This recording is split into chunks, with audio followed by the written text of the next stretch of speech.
खिपरो वेझो ॻोठ मथुण में 1 महीनो अॻु क़तल थियल दुकानदार इमाम बख्श दर्स जे क़तल वारे केस में ऐं गिरफ़्तार मोहम्मद हयात जी गिरफ़्तारी ऐं मथस केस दाख़िल थियण वारे वाक़े ख़िलाफ़ मुख़्तलिफ़ ॻोठनि जे रहवासियुनि ऐं चानिया बिरादरी जे माण्हुनि पारां खिपरो वाह खां पैदल एहतिजाजी रैली कढी शहीद चौक खिपरो ते एहतिजाजी मुज़ाहिरो कयो। मोहम्मद हयात चानियूं बेकसूर आहे, उन सां इंसाफ़ कयो वञे।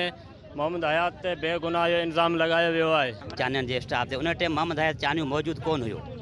अच्छा जॾहिं बाद में आयो मोहम्मद हयात चानियूं उन्हनि हथ ॿधा बाबा महिरबानी करो झेड़ो न करियो। खाई जी पुलिस जेको एस एच ओ उहो बि उते निगरानी में हाज़िर उन टाइम उन जे साम्हूं मोहम्मद हयात चानी हथ ॿधा बाबा तव्हां झेड़ो न करियो, महिरबानी करियो झेड़े खे टारियो। अच्छा पोइ बि हुननि इहो झेड़ो कयो ऐं पोइ ज़ाहिर झेड़े जो कमु पोइ उन मां धक त लाइ कंहिंजो लॻो इहो कुझु चई नथो सघिजे। असां सिर्फ़ु इहो चऊं था त मोहम्मद हयात चानियूं बेकसूर बिल्कुलु इहो मुतालबो इहो आहे त मोहम्मद हयात खे आज़ादु कयो वञे। हुन ते कूड़ा केस कया विया आहिनि ऐं हुनखे हाई कोर्ट चीफ जस्टिस खे ऐं वज़ीर आला सिंध खे असीं अपील था करियूं त मोहम्मद हयात खे आज़ादु कयो। गाॾियूं भरिजो थियूं अचनि, ग़रीबनि माण्हुनि जो जीअण जंजाल करे छॾियो पुलिस। डेली उन्हनि सां बदतमीज़ी कंदा आहिनि पुलिस वारा।